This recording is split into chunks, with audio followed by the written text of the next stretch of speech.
Mi nombre es Elara. O, para ser más exactos, mi nombre es un secreto. Me conocen como Elara, la camarera, la chica silenciosa de piel oscura que se mueve entre las mesas de cristal pulido en Le Cénacle, uno de los templos gastronómicos más inalcanzables de la ciudad. Pero en el círculo cerrado de la alta cocina soy conocida como la Gorgona, una pluma anónima, una jueza despiadada cuya crítica puede destrozar carreras o levantar imperios. Llevo 3 años en esta doble vida. 3 años llevando la bandeja, con la cabeza gacha, usando el uniforme como una capa de invisibilidad, mientras mi mente documenta cada error, cada arrogancia, cada injusticia. Nadie sospecha.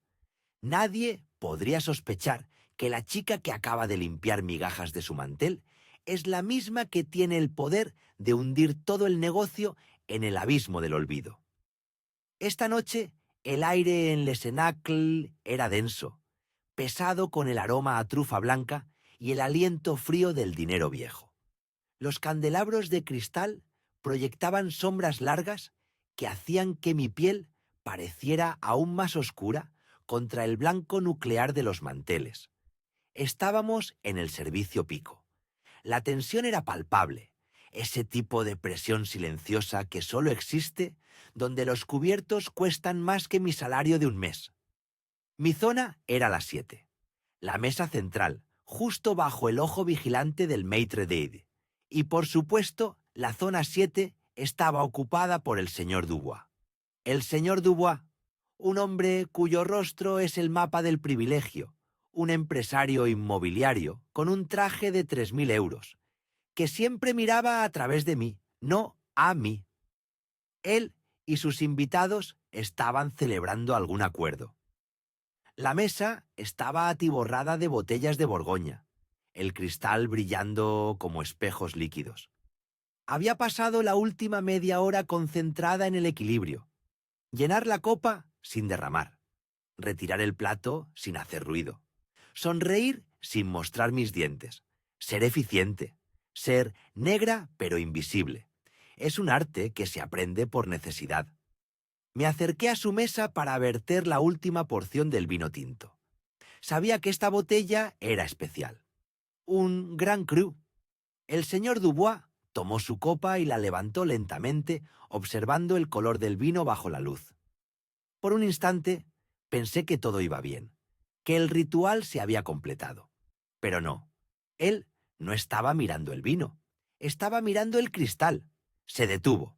Su sonrisa de suficiencia se desvaneció, reemplazada por una mueca de disgusto tan intensa que su labio superior tembló ligeramente. Soltó un sonido bajo y gutural, un que resonó en el silencio de su mesa. Era un sonido diseñado para llamar la atención, no para hablar. Me congelé. Sabía, por la experiencia de años en esta industria, que el problema no era grave, pero para él el error era una afrenta personal. Elara, ¿verdad? Su voz era baja, pero cargada con el peso del diamante. Usaba mi nombre como si fuera un reproche. Sí, señor Dubois. ¿Hay algún problema con la botella? Pregunté, manteniendo la voz monótona. Profesional. Él no me respondió. Simplemente giró la copa lentamente, señalando un punto diminuto cerca del borde, una mancha, una minúscula marca de agua, casi invisible, salvo para un ojo entrenado para encontrar defectos en el servicio que justificaran su desprecio. «Mírala», ordenó. Me incliné levemente, lo suficiente para ver la diminuta imperfección. La copa no había sido pulida perfectamente por el lavaplatos de la cocina. Era un error del sistema, pero el sistema solo castigaría a la cara que estaba frente a él. «¿Qué ves, Elara?», preguntó, inclinándose hacia mí con una arrogancia estudiada. «Veo una pequeña imperfección, señor. Lo siento. La retiraré inmediatamente para traer un cristal nuevo». «No, no».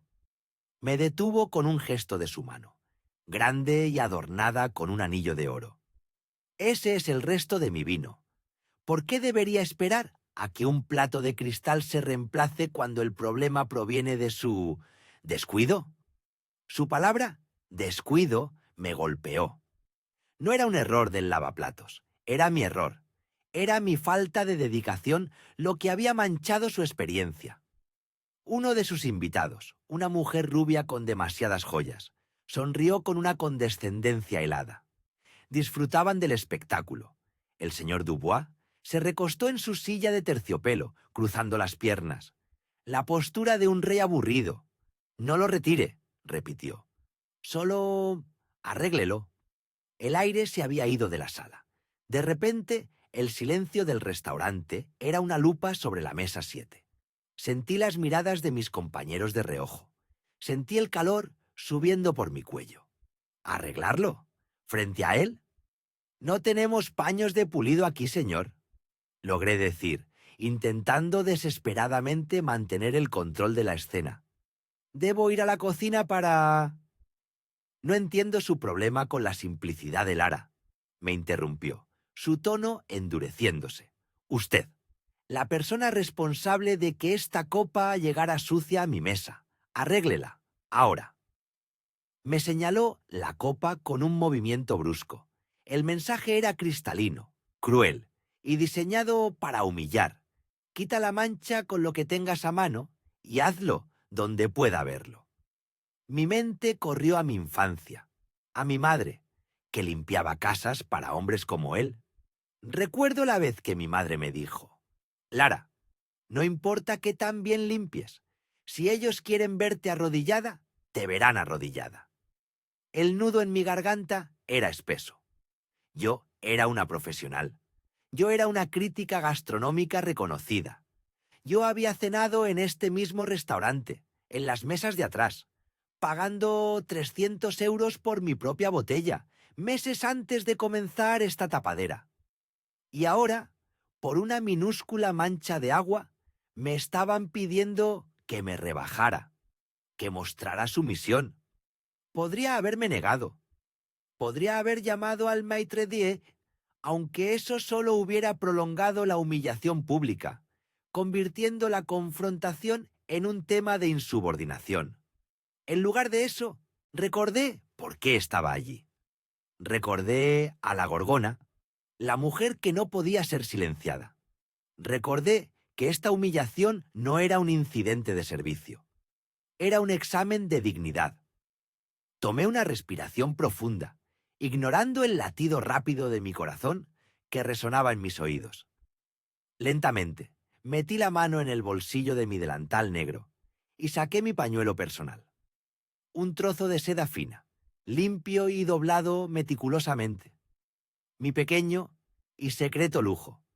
El señor Dubois observó el pañuelo con una curiosidad divertida.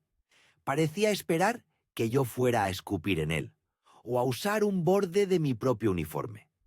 Me incliné sobre la mesa, con la luz del candelabro brillando sobre mi cabeza.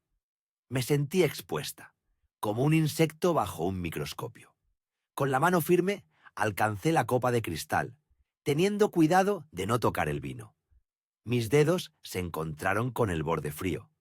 Froté suavemente el punto de agua. Lo borré.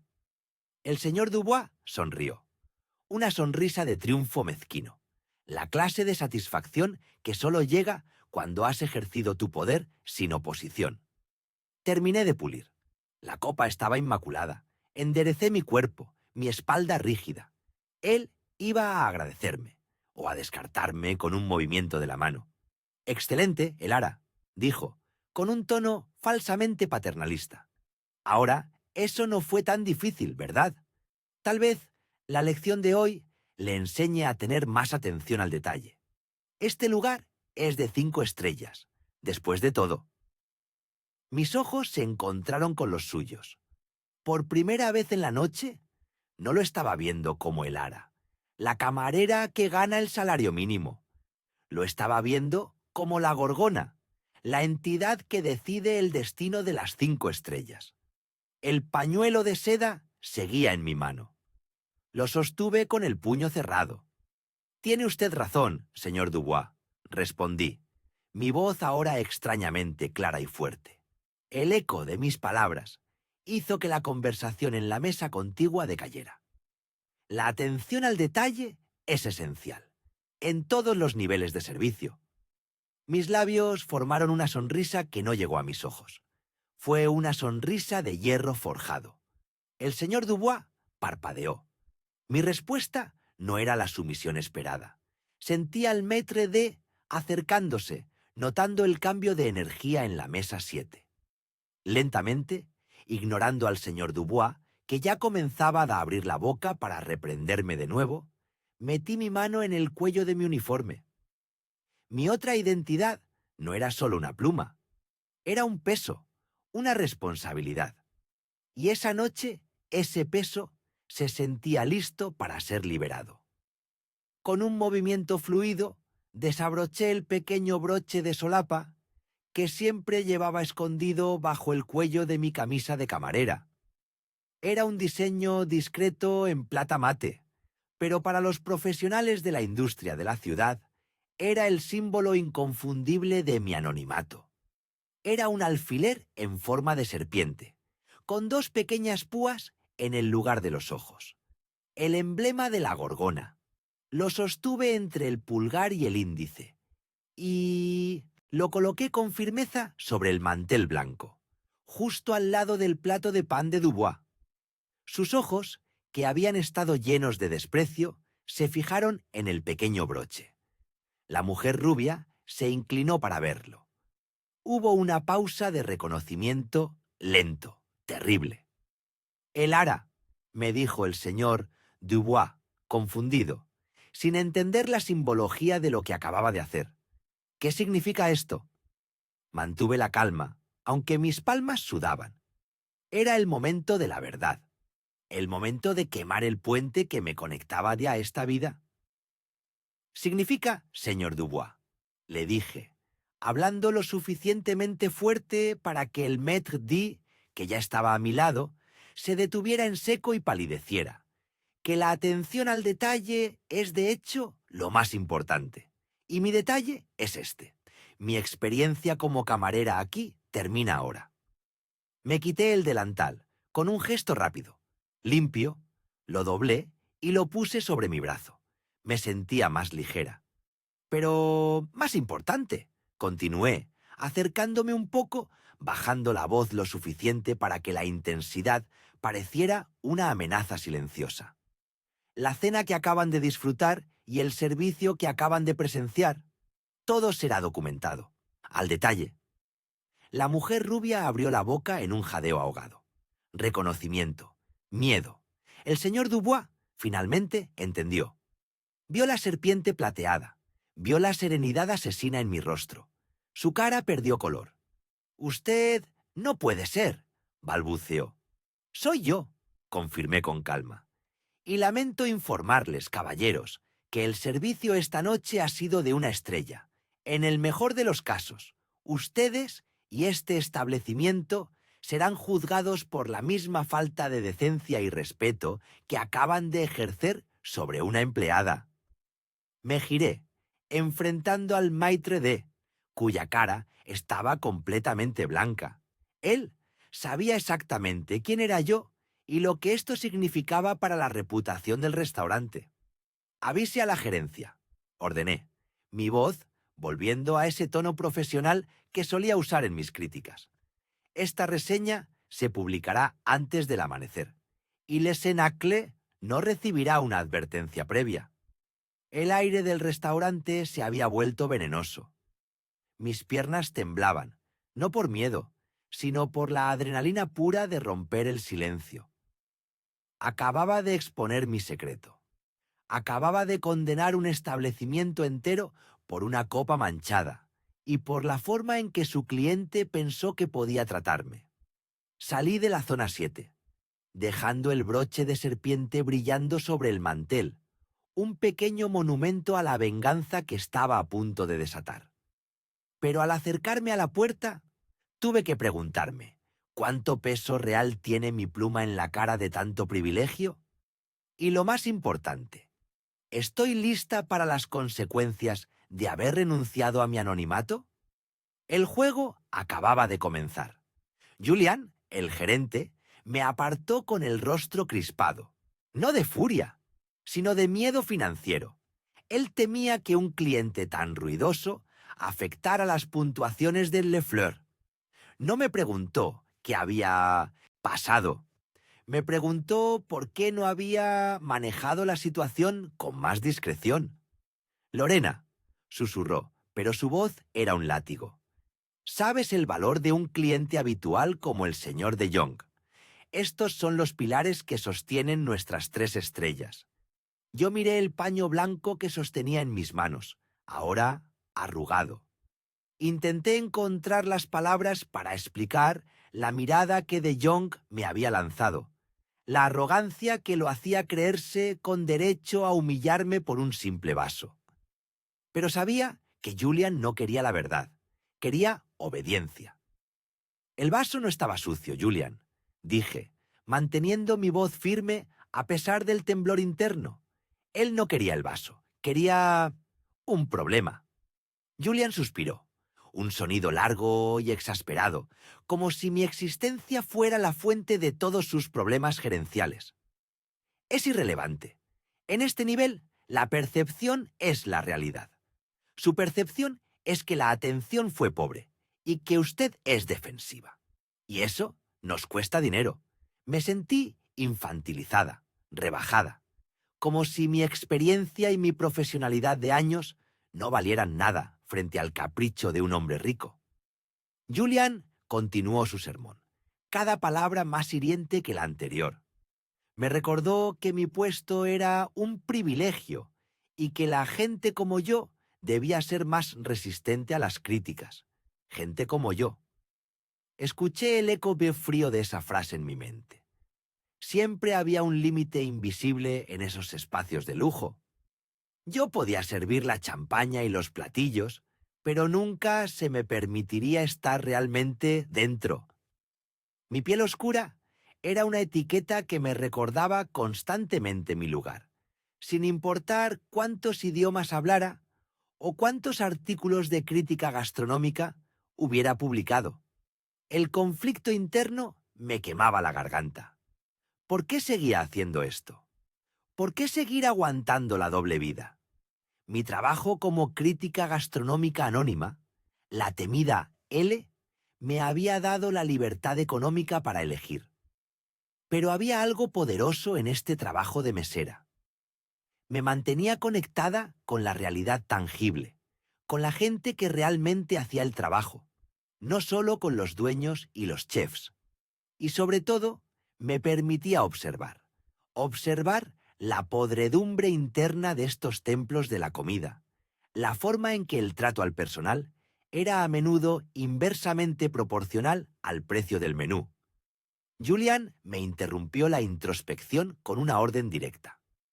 El señor de Jong exige una disculpa personal y que yo tome medidas.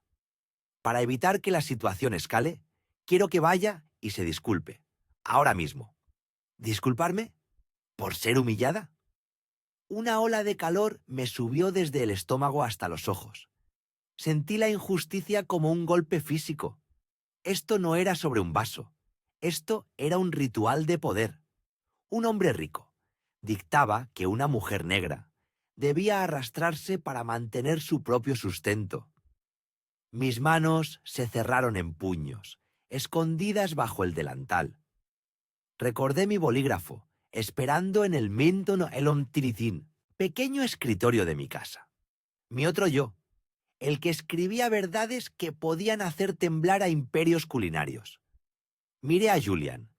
Él esperaba una lágrima o una protesta silenciosa, la sumisión habitual de una empleada que necesita el cheque. Pero yo ya no era solo una empleada. Había entrado a Le Fleur hacía 6 meses con un propósito. Había oído rumores sobre sus condiciones laborales y su trato elitista. Necesitaba una inmersión completa para la crítica definitiva que me había encargado la revista. Necesitaba ver desde la perspectiva del trabajador, no solo del cliente de paso. Y en ese instante, Julian y de Jong me habían servido en bandeja de plata el final perfecto para mi artículo. No solo iban a caer las estrellas de Lefleur, iba a caer el pedestal de su arrogancia. «Está bien, Julián», dije, y mi voz era extrañamente calmada, casi aburrida. «Me disculparé, pero primero, necesito un minuto para revisar mi sección y prepararme mentalmente. La disculpa debe ser profesional, ¿verdad?». Julian se relajó visiblemente, aliviado por mi aparente docilidad. «Exacto. Profesional, rápida y convincente. Vaya, tenemos que mantener las estrellas». Asentí y me dirigí al fondo del pasillo hacia los casilleros de personal, que olían a cloro y desesperación. Abrí mi casillero. No busqué mi teléfono ni mi cartera. Busqué una pequeña libreta que guardaba bajo un uniforme de repuesto. Era mi bitácora de trabajo. En las últimas páginas yo no había apuntado horarios ni pedidos especiales. Había apuntado detalles. Los errores en la bodega, la arrogancia del sommelier, el pescado congelado disfrazado de fresco, la forma en que Julian obligaba a los lavaplatos inmigrantes a trabajar turnos extra, sin pagar horas. Y ahora, el testimonio en primera persona de la cultura racista y clasista que se escondía bajo la seda y el cristal. El señor de Jong me había humillado por una copa supuestamente sucia. Él no sabía que, gracias a ese incidente, yo acababa de encontrar la tinta para escribir el epitafio de todo su preciado restaurante. Cerré el casillero con un clic definitivo. No iba a renunciar. Iba a terminar mi turno. Iba a dar mi disculpa. Pero ya no iba a servir. Iba a juzgar. Salí del vestuario con una calma helada, sintiendo el peso de mi identidad secreta. El juego de la humillación había terminado. Ahora comenzaba el juego de la justicia. Y solo tenía que elegir el momento exacto para golpear donde más les dolía. Sus 3 estrellas Michelin. El primer paso era enfrentarme a De Jong de nuevo. El último acto de la camarera Lorena antes de que la crítica L hiciera su entrada triunfal. El acto final que cimentaría mi condena. Me dirigí a la mesa, lista para el sacrificio, sabiendo que mi humillación pública sería su ruina. El cristal se hizo añicos, pero el ruido que me ensordeció no fue el del vidrio contra el suelo de mármol. Fue el eco de la humillación. Sentí mis mejillas arder, no por vergüenza, sino por la furia contenida. La señora Dubois ni siquiera me miró. Su desprecio era tan completo que yo no existía. Solo era el vehículo defectuoso que había manchado su mantel carísimo. «Espero que la gerencia sepa compensar este desastre», dijo, arrastrando las palabras como si el aire le costara. Su esposo, sentado a su lado, resopló. «Es la calidad que se obtiene cuando se contrata personal sin la capacitación adecuada». La frase quedó suspendida. No dijo gente negra ni gente pobre, pero la intención era una ola que me golpeó en el pecho. Mis manos temblaban mientras recogía los fragmentos de la copa. Quería gritarles, decirles quién era yo, qué hacía realmente con mi vida. Pero me tragué la bilis. David, el gerente, apareció corriendo. Su rostro una máscara de pánico servil. Pero su pánico no era por mi bienestar, sino por la cuenta de los Dubois. «Mil disculpas, señora y señor Dubois», exclamó, inclinándose exageradamente. «Esto es inaceptable. Nuestra mesera, Amelia, es nueva. Debí supervisarla yo mismo». David me echó una mirada rápida. Un mandato silencioso. «Asume la culpa». Y lo hice. Bajé la cabeza. La posición de sumisión que la industria exige a los que visten el uniforme. «Lo siento mucho», murmuré, mi voz casi inaudible. «Ha sido mi torpeza». La señora Dubois asintió, satisfecha. Se había restablecido el orden jerárquico. Ella era la dama ofendida, yo la sirvienta inepta. Me ordenaron limpiar la mesa de inmediato y luego desaparecer de su vista. Arrastré mis pies hacia la cocina, las risas ahogadas de los otros comensales taladrándome la espalda. En la cocina, el chef Pierre, un hombre de temperamento volátil y genialidad indudable, me vio entrar y adivinó el drama. ¿Qué pasó, Amelia? ¿Otro desliz? Ten más cuidado, te necesitamos concentrada. Nadie me preguntó si estaba bien. Nadie condenó el trato. Para ellos, yo era una empleada, y el cliente siempre tiene la razón, especialmente si el cliente paga facturas de 4 ceros. Me apoyé contra la pared helada del almacén de vinos. Respiré profundamente. 1, 2, 3. Este era el punto de inflexión. Había aceptado trabajar en Le Fleur bajo anonimato total. La directora de la revista, Elena, me había insistido. Para hacer la reseña del tercer nivel, debes infiltrarte, ver el engranaje desde dentro. Solo así sabrás si merecen las 3 estrellas Michelin o si son pura fachada. Había estado aquí 3 meses, observando, probando, registrando notas encriptadas sobre la calidad del consomé, la frescura del foie gras, la precisión de la temperatura del vino. Pero la cocina, la comida, los vinos, eso era solo la mitad de la historia. La otra mitad era la atmósfera, la humanidad del lugar. Y lo que vi hoy fue la podredumbre que permitía que David, el gerente, arrodillara a su personal ante la insolencia racista con tal de salvar una propina jugosa. Siempre había separado mi trabajo de crítica, Vesper, de mi identidad personal, Amelia. Vesper era la voz imparcial, la juez del sabor.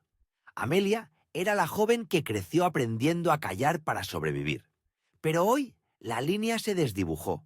Hoy la humillación de Amelia había contaminado la objetividad de Vesper. ¿Cómo podría escribir una reseña entusiasta sobre un lugar cuyo corazón era tan cruel? Si publicaba una reseña positiva, ¿me convertía en cómplice de este sistema de clasismo y discriminación? Si guardaba silencio, mi trabajo era una mentira. Saqué mi teléfono, el dispositivo cifrado que siempre llevaba oculto en el bolsillo interior de mi delantal. Lo desbloqueé. Mis dedos volaron sobre el teclado. No abrí la aplicación de notas. Fui directamente al canal de comunicación, seguro con Elena. Escribir a Elena era como lanzar una bomba. Ella sabría al instante que la reseña de Le Fleur había terminado y que el resultado no sería bueno. Para Elena, el experimento ha terminado. Esperé, el pulso acelerado. La respuesta llegó en segundos. Elena nunca dormía. Elena, ¿problemas con el cordero? Escribí, manteniendo la calma profesional, aunque mis manos sudaban. Amelia, Vesper, problemas más serios. El servicio es una farsa. La atmósfera de discriminación es insostenible. Fui testigo de, y víctima de, un incidente de clasismo y posible racismo directo tolerado por la gerencia. Si esto es lo que experimenta el personal, la excelencia culinaria carece de valor. Elena, ¿detalles? ¿Es denunciable? Amelia Thirst y Vesper, es peor que denunciable. Es la razón. Es el alma de este restaurante de élite. No puedo defender su tercera estrella. De hecho, debo condenar la única que tienen. Envié la descripción detallada del incidente de la copa, la forma en que fui tratada, la reacción de David, la soberbia de los Dubois. Todo, en prosa fría y precisa, la prosa que había hecho famosa a Vesper. El silencio se prolongó durante 1 minuto, lo que en nuestra comunicación era una eternidad. Elena, Vesper, esto es grande. El periódico perderá publicidad si los derribamos. ¿Estás absolutamente segura de que no hay otra manera? Miré la puerta de la cocina. Podía escuchar los tintineos de la vajilla de los Dubois mientras disfrutaban de su postre. Habían ganado la escaramuza. No hay otra manera, susurré, tecleando la respuesta. Amelia siéntate a Vesper. La única manera de mantener la integridad de nuestra publicación es revelar la verdad. Si Lefleur trata a su personal con desprecio, entonces todo lo que sirven está envenenado. Prepara la portada. Necesito un equipo de seguridad para el traslado de mañana y un abogado. La reseña se titulará El sabor de la humillación. Mi respiración se normalizó. El miedo no había desaparecido, pero la decisión trajo consigo una calma fría y acerada. Había pasado de ser la camarera, humillada, a ser el juicio final del restaurante, todo en cuestión de 15 minutos. Salí del almacén de vinos, dejando el teléfono cifrado en el fondo de mi bolsillo. Volví al comedor con una sonrisa profesional impecable. David me vio y me hizo un gesto imperioso.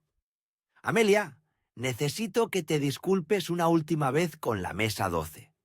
Pídeles que acepten el postre de la casa como nuestra compensación. Caminé hacia la mesa 12. Mis rodillas no flaquearon. Los Dubois me miraron con una superioridad perezosa. El marido estaba a punto de tomar el primer sorbo de su costoso Borgoña. Me detuve frente a ellos. Mi sonrisa era dulce, perfectamente entrenada, pero mis ojos eran dos témpanos de hielo. «Señor y señora Dubois», dije. Mi voz era clara y resonó justo en su mesa. «Espero que disfruten de su postre. Es cortesía de la casa. Y también, por favor, permítanme que les sirva mi crítica final». Se miraron confundidos. «¿Tu crítica? ¿De qué hablas, muchacha?» Yo no respondí. Solo les sostuve la mirada. En sus rostros, el desprecio habitual comenzó a mezclarse con una ligera incomodidad. Sabían que algo había cambiado, aunque aún no entendían que su humillación pública me acababa de liberar. La señora Dubois frunció el ceño. «Ya basta. Trae la cuenta. Y por favor, que no vuelva a ser tu mesa». «Por supuesto, señora», respondí. «Esta será la última vez que sirvo en este restaurante. Y créame, también será la última vez que lo haga bajo este nombre». Me di la vuelta y regresé a la cocina sin esperar su respuesta. Había cumplido con mi deber. Había sido la camarera. Mañana sería Vesper. Pero antes de irme esa noche, tenía que hacer una última cosa, una formalidad. Tenía que recuperar mis pertenencias de la taquilla, y entre ellas mi cuaderno de notas original, el que contenía la verdad sobre Lefleur, antes de que la verdad se convirtiera en un acto de justicia personal. David me llamó por última vez justo cuando cruzaba la puerta de salida. Su tono menos imperioso, más cauteloso. «Amelia, te veo mañana a las 7. No llegues tarde.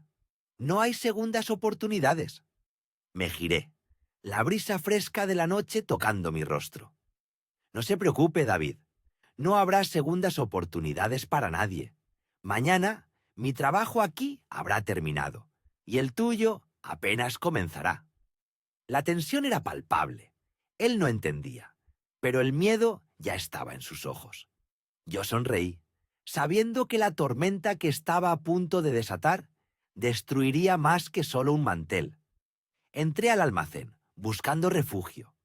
No era solo el aire acondicionado frío, sino el frío de la humillación lo que me calaba los huesos. Me quité la bandeja de la mano con brusquedad. El metal golpeó la mesa de preparación con un ruido sordo que no hizo eco. Solo yo lo escuché. El cliente no había humillado a Elena, la crítica gastronómica. Había humillado a Elena, la camarera. Pero las dos éramos la misma mujer, y esa mujer estaba temblando. Mis dedos se aferraron al borde de la encimera. Intenté respirar lentamente, como me había enseñado mi abuela cuando la tensión se hacía insoportable. Contar hasta 10. Pero cuando llegué a 5, recordé el tono del hombre. No fue solo el insulto a la copa, fue la forma en que su boca se torció al mirarme por encima de los lentes, al sugerir que yo no entendía la diferencia entre un cristal de Murano y uno de supermercado. La insinuación de que mi valor se limitaba a llevar platos y que mi origen me impedía comprender el lujo o la sofisticación. Esa mirada, esas microagresiones grabadas a fuego en mi memoria, eran el verdadero ingrediente que él había servido. Dejé que la rabia se enfriara. La rabia caliente es imprudente. La rabia fría es precisión. Y yo necesitaba precisión ahora más que nunca. Necesitaba recordarme por qué estaba aquí, vistiendo este uniforme apretado y recibiendo migajas de respeto. Yo, la sombra del sabor, la crítica que podía cerrar restaurantes con una frase bien colocada, me había infiltrado. No por morbo, sino por ética. ¿Cómo podía juzgar la experiencia completa de un restaurante de alta cocina si solo la veía desde la mesa y nunca desde la cocina, desde la trinchera del servicio? Quería entender el verdadero engranaje, la presión de la prisa, la tiranía del comensal. Lo había entendido. Y el costo había sido mi dignidad. La puerta del almacén se abrió lentamente. No era el sous-chef, ni otro camarero. Era el señor Dubois, el gerente, pulcro y distante, con esa sonrisa corporativa que nunca llegaba a los ojos. Su presencia era la confirmación de mi aislamiento. «Elena», dijo, usando ese tono bajo que pretendía ser confidencial y protector, pero que solo era condescendiente. «Necesitamos hablar sobre la mesa 3». No me preguntó cómo me sentía. No me preguntó qué había pasado realmente. Asumió. Asumió que yo, la empleada, la persona de color, había cometido el error. «El cliente es muy sensible a los detalles», continuó Dubois, ajustándose el nudo de la corbata. «Usted sabe que el señor Harrington es de la máxima prioridad para nosotros. Su gasto anual aquí es considerable. La prioridad era el dinero. Mi persona, mi sentir, era una variable desechable. Él se sintió atacado por su actitud», afirmó Dubois, haciendo una pausa para enfatizar la palabra. «Mi actitud, mi silencio defensivo, mi intento de mantener la compostura mientras me desollaban viva. Eso era actitud». «Señor Dubois», dije, mi voz extrañamente tranquila, casi plana. El señor Harrington no estaba criticando el cristal. Estaba intentando rebajarme frente a sus invitados. Lo hizo de forma deliberada y clasista. Le aseguro que la copa estaba impoluta. Dubois suspiró, un sonido exasperado, como si yo estuviera siendo una niña caprichosa que no entendía las reglas del juego. «No es cuestión de si la copa estaba limpia, Elena. Es cuestión de percepción. La percepción del cliente es nuestra única realidad. Si él siente que lo ofendiste, lo hiciste. Así funciona este negocio. Y usted debe aprender a tragarse el orgullo». Tragarme el orgullo. ¿Cuántas veces en mi vida me habían pedido eso? En la universidad, en los ascensores, en las tiendas, en la calle. Trágate el orgullo para no parecer agresiva, para no parecer la estereotipada mujer negra iracunda, para que no te quiten lo que ya te costó el triple conseguir. Pero mi trabajo como crítica dependía de mi absoluta falta de voluntad para tragarme la verdad. Mi poder real no residía en la rapidez con la que llevaba los platos, sino en la autoridad con la que escribía la verdad. «Entiendo, señor Dubois», respondí, manteniendo mis ojos clavados en los suyos. No le di la sumisión que esperaba, solo un asentimiento seco. Mi mente estaba acelerada, calculando, evaluando. Llevaba 3 meses en esta posición encubierta. Había recopilado notas exhaustivas sobre la calidad de la cocina, excelente, la bodega, impresionante, y la gestión interna, podrida hasta la médula.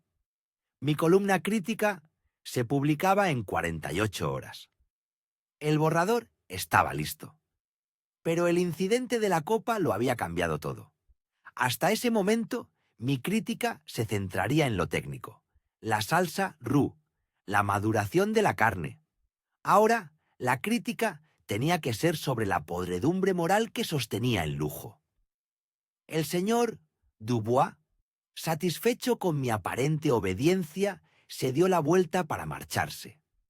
Solo mantenga la cabeza baja por lo que queda del turno, Helena.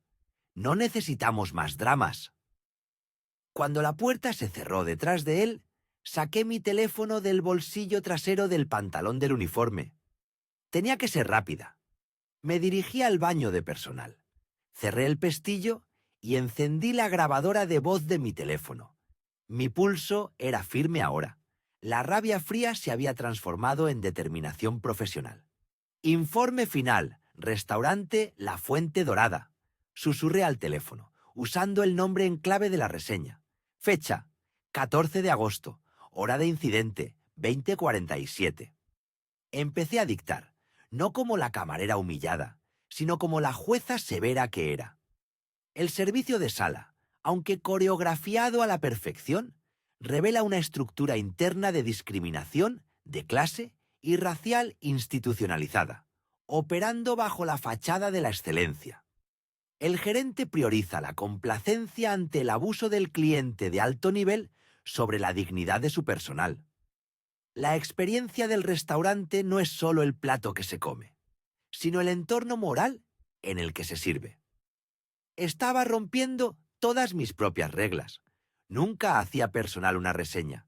Nunca involucraba incidentes propios. Pero esto no era solo mi incidente. Era la experiencia diaria de millones de personas en posiciones de servicio. Era la infraestructura del desprecio. Si el señor Harrington y el señor Dubois creían que podían comprar el silencio y la sumisión, se equivocaban. Yo tenía una plataforma y una obligación moral de usarla. Terminé de dictar las conclusiones. El borrador de la reseña tenía que ser reescrito, ampliado. Los detalles del abuso no serían el tema principal, pero serían la prueba irrefutable que anclaría mi condena moral del establecimiento. Tenía que salir de allí. No podía teclear en el restaurante. Me cambié el uniforme por mi ropa de calle, una sencilla camiseta negra, pantalones oscuros, la ropa que me hacía invisible, que me permitía observar sin ser notada, que me convertía en la sombra. Metí el teléfono y un pequeño cuaderno de notas en mi bolso. Ya no tenía que volver al servicio. Había entendido el engranaje del servicio, sí, y ahora iba a destruirlo desde dentro. Al salir, mi mirada se dirigió brevemente hacia el comedor. Pude ver al señor Harrington riendo, brindando con una copa de vino que brillaba bajo las lámparas de araña. Estaba celebrando su victoria, su pequeña demostración de poder sobre la gente de servicio. No tenía ni idea de la sentencia que acababa de firmar. Salí por la puerta trasera, sintiendo el aire nocturno en mi rostro. No volvería a entrar en ese lugar como Helena la camarera. El mundo vería mi crítica al amanecer, pero antes tenía que enviarla. Mi editor, Marcus, no me creería si solo se lo contaba. Necesitaba la frialdad de la prueba, la autoridad del texto. Tomé un taxi. No fui a casa. Fui a la oficina temporal que usaba cuando estaba investigando, un lugar seguro con conexión rápida y encriptada. La adrenalina me mantenía despierta. La humillación se había evaporado, reemplazada por el enfoque implacable. Me senté frente a mi laptop. Mis dedos se posaron sobre el teclado. El título original de la reseña era La perfección en la cocina, el caos en la sala. Lo borré. Empecé a escribir uno nuevo. Un título que haría que el mundo se sentara y prestara atención. Uno que no solo hablaría de la comida, sino del coste de la dignidad humana. El clic de las teclas era el sonido de la justicia en movimiento. Cada palabra era un ladrillo que se desmoronaba del imperio de cristal y prejuicio que me había intentado pisotear. Escribiría la reseña más importante de mi carrera. La noche era joven y la reputación de la Fuente Dorada estaba a punto de arder. Mañana el mundo conocería a La Sombra del Sabor, y el señor Dubois y el señor Harrington se darían cuenta de que habían humillado a la persona equivocada. Pero primero tenía que encontrar las palabras exactas, las que harían que la justicia fuera inolvidable. El cursor parpadeaba, esperando mi primera frase. La hora de la verdad había llegado. La decisión estaba tomada. Ya no había vuelta atrás. La crítica estaba terminada. 10.000 palabras. Una masacre quirúrgica envuelta en prosa elegante. No había escrito solo sobre la comida, ni sobre la copa manchada. Había desmantelado la cultura, el miedo, la hipocresía que se cocinaba a fuego lento en ese lugar. Durante 3 días había trabajado sin dormir, mi mente analítica funcionando a máxima potencia. Ya no era Lorena, la mesera que aguantaba sonriendo. Yo era el paladar de medianoche, la voz temida que nadie conocía. Leí en voz alta el párrafo final de mi columna, sintiendo el peso de cada sílaba. El lujo no reside en el precio de sus ingredientes, sino en el respeto fundamental que otorga a todos los que cruzan sus puertas.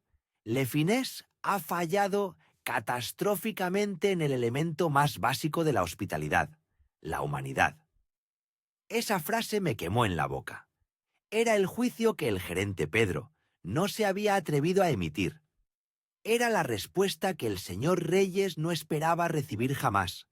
Esta acción era definitiva. Implicaba el colapso financiero de un negocio que empleaba a cientos.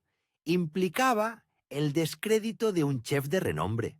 Implicaba quizás que mi identidad anónima se vería comprometida por la especificidad de mi denuncia. Pero no podía retroceder.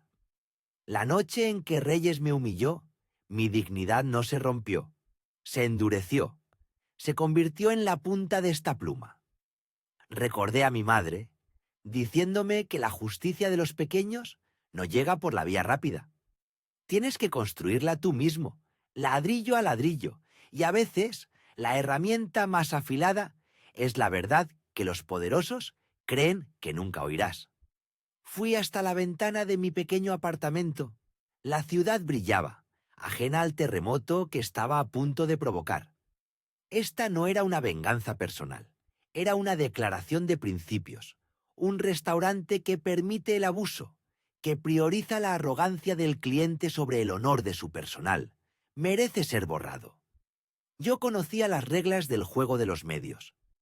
Mi artículo sería publicado por la revista principal a la 1:00 am. El impacto sería viral e inmediato, maximizado por la hora en que los portales de noticias revisan el contenido más candente. El pánico se apoderó de mí por un instante. ¿Qué pasaría si me equivocaba?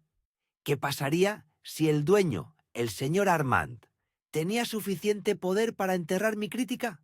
No. Yo tenía mis fuentes. Mi reputación estaba cimentada en la imparcialidad y sobre todo en la evidencia irrefutable. Había grabado cada interacción, documentado cada detalle de la noche. Moví el cursor hasta el botón azul de enviar. Sentía el pulso en las sienes. Era un acto de fe. Fe en que la verdad servida fríamente era la fuerza más destructiva que existía en ese mundo de fachada y cubiertos de plata. Cerré los ojos. Pensé en la fatiga, en las horas de pie, en el sueldo que apenas llegaba para pagar la renta. Pensé en esa copa manchada y en la mirada condescendiente. Y pulsé el botón. Un zumbido silencioso confirmó la acción. El manuscrito voló a la redacción, listo para ser catapultado a millones de pantallas. Respiré profundamente. Ya estaba hecho. El paladar de medianoche acababa de juzgar a Le Finesse. La calma era extraña. Era la calma que precede al estruendo. El silencio antes de la detonación. Miré la hora. Aún faltaban varias horas para la publicación. Me pregunté qué estaría haciendo el gerente Pedro en ese momento. probablemente en su casa, celebrando que el escándalo de la copa había sido controlado y que Lorena había seguido sirviendo sin quejas. No tenía ni idea. Ninguno de ellos sabía que el veneno ya estaba corriendo por el sistema. Tenía que prepararme. Tenía que decidir mi próximo movimiento, porque sabía que en cuanto la revista saliera, Armand me rastrearía.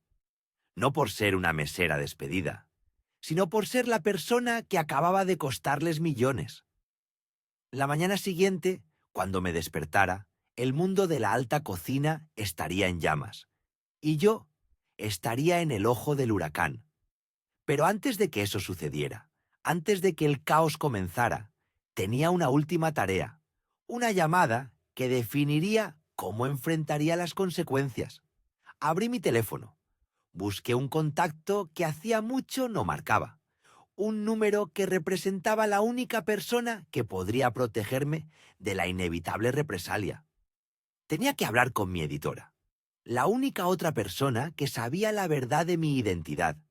La adrenalina me mantenía despierta.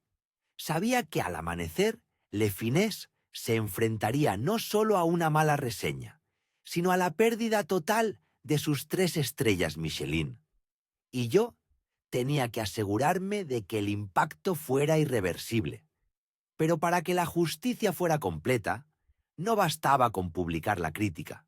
Tenía que asegurarme de que el señor Reyes también sintiera el peso de su arrogancia. Él no podía salir ileso. Esa era la única pieza que me faltaba. ¿Cómo asegurarme de que la caída del restaurante arrastrara consigo al hombre que lo había iniciado todo? La respuesta llegó a mi mente con una claridad cruel. La humillación pública merece una respuesta pública, y yo sabía exactamente dónde encontrarlo. Mañana no solo verían mi crítica, verían mi rostro, y yo les mostraría lo que pasa cuando humillas a quien tiene el poder de escribir tu epitafio profesional. La revelación había caído como un rayo. El rostro del gerente, el señor Dubois, ese hombre que me había mirado con lástima condescendiente durante años, se descompuso en una máscara de pánico. La dama oculta. La crítica anónima que podía catapultar o destruir imperios gastronómicos. Estaba allí, justo frente a él, quitándose el delantal manchado de café. El pánico era puro, frío y viscoso. Sabía lo que significaba una reseña negativa de mí. No era solo una mala nota en un portal, era una condena profesional, un juicio que trascendía la calidad del consomé. Él tartamudeó. Intentó la negociación. Elara, espera, por favor. Esto fue un malentendido terrible. Podemos arreglar la copa. El cliente será expulsado, humillado si quieres. Te daremos un aumento, un puesto de potiento onta, supervisora, lo que sea. Sus palabras eran fango pegajoso, destinadas a sofocar la verdad. Yo solo veía la misma hipocresía que había tolerado por años, la misma que valoraba el beneficio por encima de la dignidad humana. La copa ya está rota, señor Dubois, le dije, mi voz firme. El tono no era el de una mesera pidiendo perdón, era el tono de un juez que dicta sentencia. Y la confianza, señor Dubois, nunca estuvo allí. Usted lo sabe. Me quité el delantal. No hubo drama. No hubo gritos ni platos rotos, solo una decisión fría, precisa y totalmente irrevocable. Mi valor no residía en servirles, residía en juzgarlos, en exponer la podredumbre bajo el brillo de su vajilla de plata. Salí del comedor. El cliente que había destrozado el cristal y mi mañana seguía sentado, confundido, todavía envuelto en su aura de arrogancia económica. Él no entendía la magnitud del terremoto que acababa de provocar por su intolerancia. En ese momento, él pensaba que yo era solo una camarera negra desempleada. No podía concebir que yo era la única persona en esa sala que realmente tenía el poder. Llegué a casa. La adrenalina se calmó, dejando un vacío que necesitaba ser llenado con acción. Encendí mi viejo portátil. Abrí el documento encriptado que siempre usaba para mis críticas más difíciles. Era hora de escribir mi última crítica de El Paraíso Dorado. Esta vez, la crítica no sería solo de la cocción de la codorniz o la acidez del vino Riesling. Sería una autopsia, una disección de la podredumbre moral que permitía que el clasismo y el racismo florecieran protegidos por manteles de lino. Escribí sobre el peso del cristal, sí, sobre la trivialidad de un objeto roto que servía de excusa para infligir dolor. Pero escribí más sobre el peso de la invisibilidad. Describí cómo, en un lugar que se jactaba de la alta cocina, la excelencia de la comida era solo un disfraz costoso para la mediocridad del alma humana. Detallé la facilidad con la que un cliente prepotente podía ejercer la microviolencia racista y cómo la gerencia la toleraba, incluso la alentaba para proteger su preciado estatus y sus ganancias. Cada palabra que pulsaba en el teclado era un martillo que golpeaba las bases de su pretenciosa fachada. Cada frase, una acusación documentada. Fui precisa, fui quirúrgica. Utilicé el lenguaje erudito que me había costado años perfeccionar en silencio, el mismo que me hacía invisible cuando servía, pero que me hacía todopoderosa cuando escribía.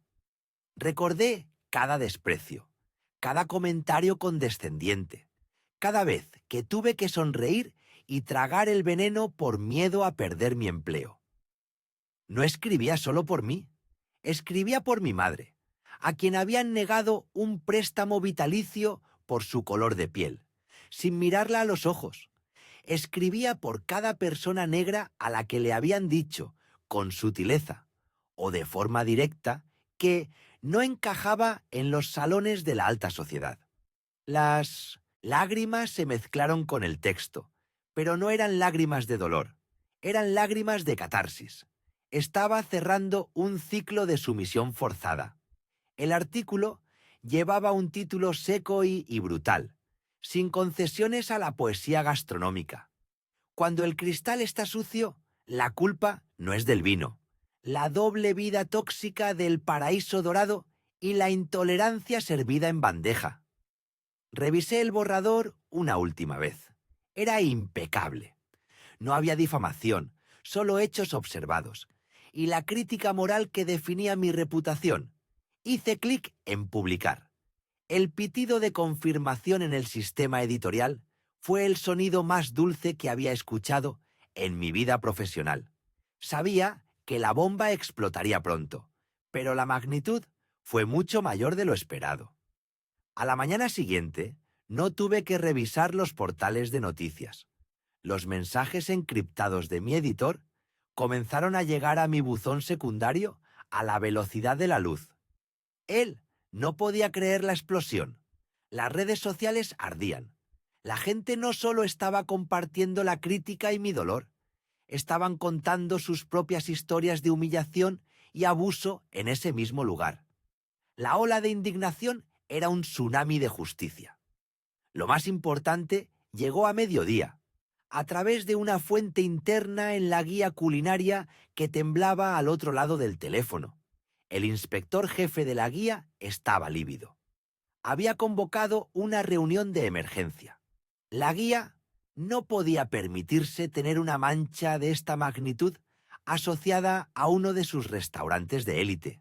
Había pruebas irrefutables de que la gerencia había encubierto la discriminación en múltiples ocasiones. La caída era inmediata. Una reseña así, tan detallada y tan cargada de verdad moral, no solo bajaba una estrella, quemaba la placa.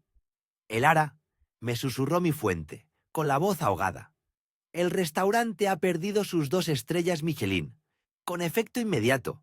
La guía emitirá un comunicado esta tarde. Ya no es el paraíso dorado. Ahora es solo ceniza. Sentí un escalofrío de profunda satisfacción. El castigo era el más doloroso para ellos. La pérdida del prestigio, la aniquilación de la marca que habían protegido a costa de la dignidad de sus empleados. Pero la justicia emocional no terminaba en la condena culinaria. Había más dominós por caer. El cliente, el hombre que rompió la copa y mi paciencia, ya había sido identificado por miles de personas en Internet. Su nombre resonaba en la indignación pública. Y su empresa, esa era la siguiente pieza en el tablero que yo estaba a punto de mover. Mi silencio había terminado. Ahora, el mundo no solo leería mi nombre en la crítica, ellos escucharían mi voz en una nueva batalla que comenzaba. Había recuperado mi poder. Ahora, solo faltaba utilizarlo para asegurar que nadie más tuviera que pasar por lo que yo había vivido. Envié la crítica a medianoche. No necesité esperar al periódico de la mañana. Hoy en día, la prensa digital es un rayo, rápida, implacable. A las 8:02 a.m., mi teléfono empezó a vibrar de forma compulsiva. Eran notificaciones, eran menciones. La gente ya estaba leyendo. El título era simple y mortal, diseñado para dejar cicatriz en la reputación del dueño, Le Gourmet, la farsa de la elegancia, donde la hospitalidad muere en la prepotencia y el racismo es un plato del día. Describí la perfección técnica de su cocina, solo para contrastarla con la podredumbre moral de su sala. Narré la microagresión, narré el silencio cómplice del gerente, narré la risa de desprecio de Vargas, y luego narré mi propia revelación. El público lo absorbió. La historia viral del vaso, que había sido apenas un rumor, ahora tenía autoridad y firma. Mi firma. Los comentarios se inundaron con una furia justificada. El dueño me llamó 10 minutos después de que mi perfil de redes sociales confirmara la publicación. Su voz era un lamento, áspera, rota. Me rogaba que la retirara, que la editara, que la convirtiera en una crítica constructiva. Usted no entiende, Elisa, decía, usando mi nombre ahora con desesperación, no con desprecio. Una crítica negativa suya es un arma nuclear. Esto me destruye. No, señor, respondí con una calma glacial que me sorprendió incluso a mí misma. Lo que le destruye es la verdad. Le recordé mi propia humillación. Le recordé la forma en que me miró por encima del hombro mientras yo limpiaba la mesa después del incidente. Mis palabras ya no me pertenecen, señor. Son hechos. Usted fue testigo de la descortesía, del clasismo y el racismo contra mí. Usted permitió que sucediera. Su silencio fue su condena. Colgué la llamada. Sentí un agotamiento profundo, pero también una satisfacción extraña.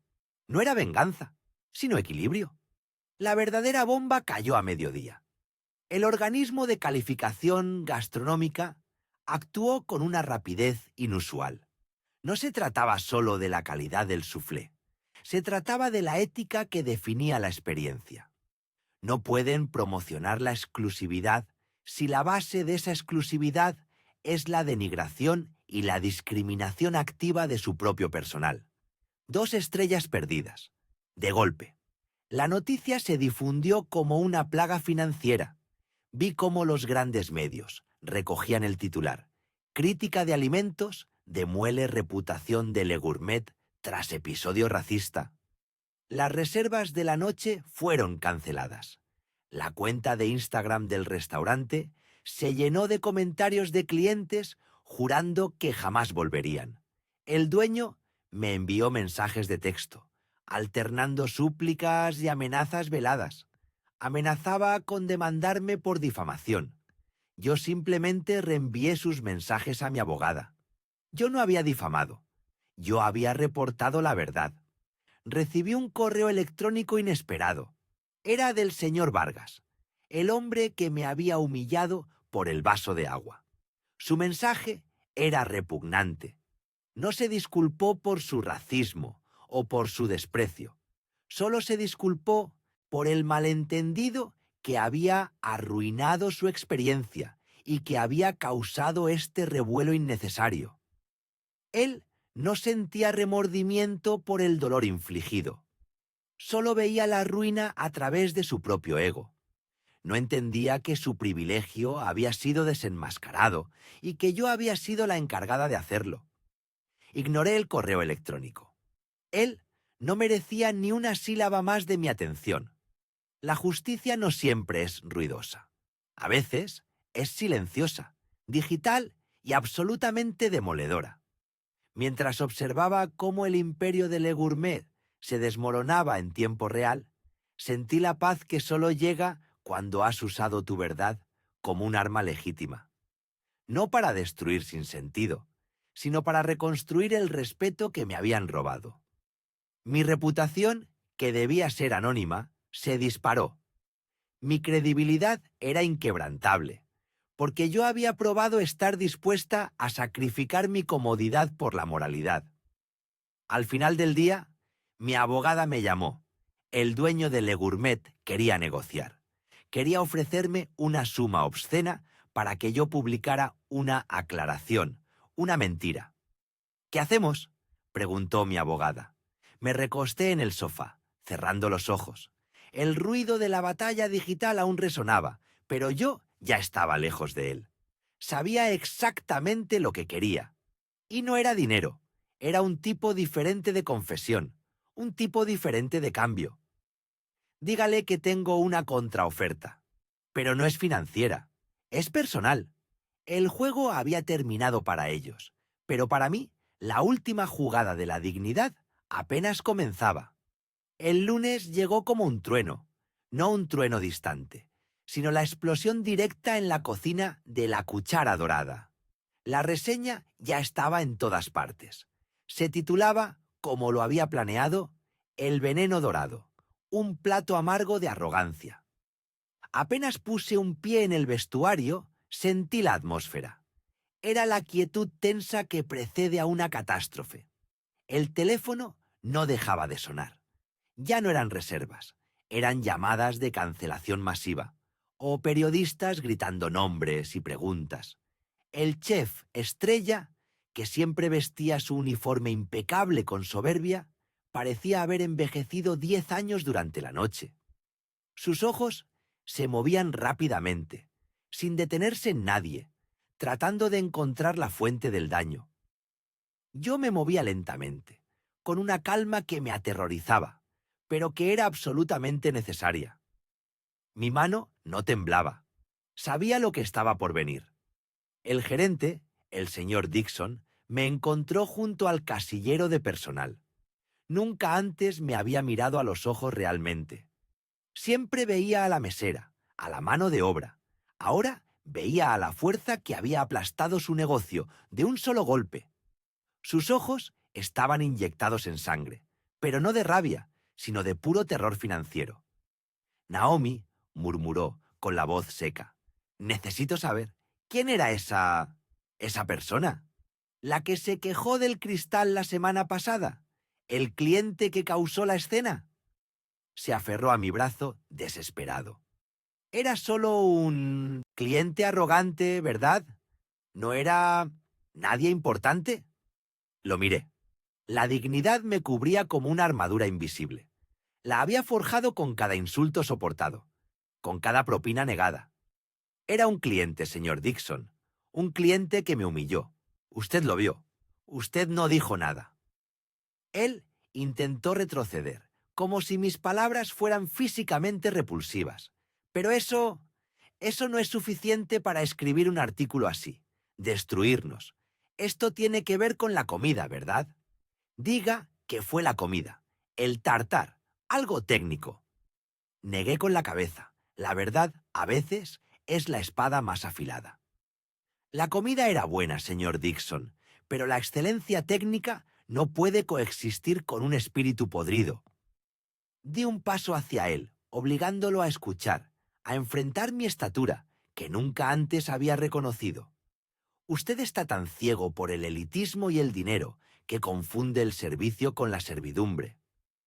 Sentí cómo la identidad del oráculo se liberaba de mi pecho por primera vez en aquel lugar, impregnando el aire con su autoridad. Usted permitió que ese hombre, y usted mismo, me tratara como un objeto invisible y reemplazable. El mundo de la alta cocina se basa en la experiencia, y yo experimenté su desprecio de primera mano. Me quité mi pin de empleada. Era diminuto, de latón barato. Lo puse en su mano abierta. Yo no soy solo una mesera, señor Dixon. Me quité la pulsera de cuero que había llevado durante años, mi amuleto de anonimato. La puse junto al pin, y luego, por primera vez en la cuchara dorada, sonreí con verdadera libertad. Una sonrisa que no era de satisfacción, sino de conclusión. Soy el oráculo, señor Dixon, y he estado escribiendo sobre la alta cocina durante años, observando el glamour desde las sombras. Pero hoy lo que condené no fue un plato, fue la cultura que permite que personas como yo sean pisoteadas mientras se sirven ostras. El color abandonó completamente su rostro. No podía procesarlo. La mesera, la mujer que limpiaba las migas, la que rellenaba el agua, la misma persona que tenía el poder de borrar su negocio de la faz de la tierra gastronómica. El pánico se apoderó de él. Intentó negociar, ofrecer.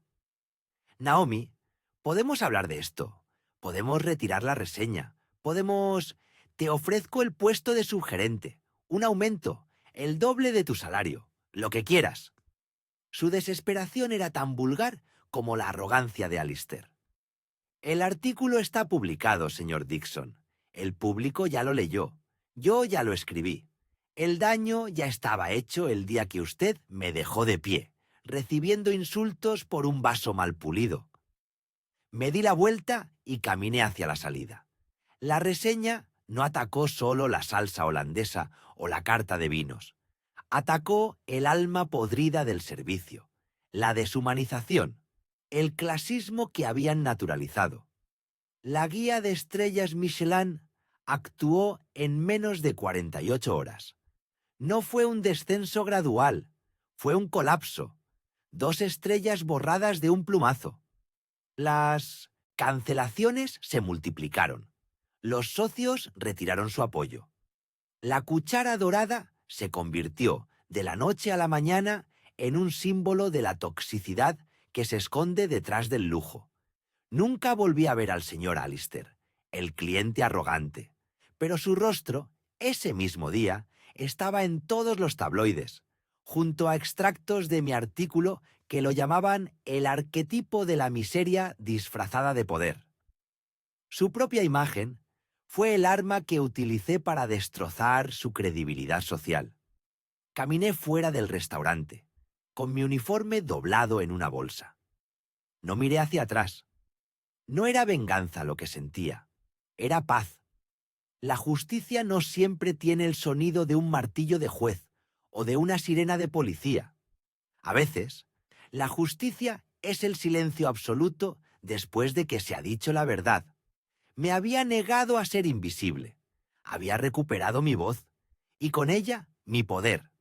Mi poder no estaba en las estrellas que podía quitar, sino en la calma absoluta de saber que había equilibrado la balanza.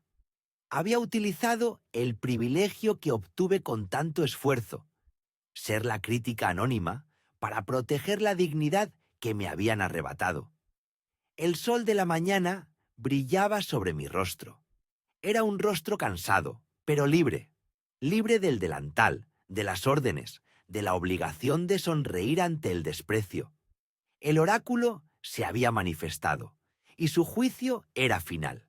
Mi historia en la cuchara dorada había terminado.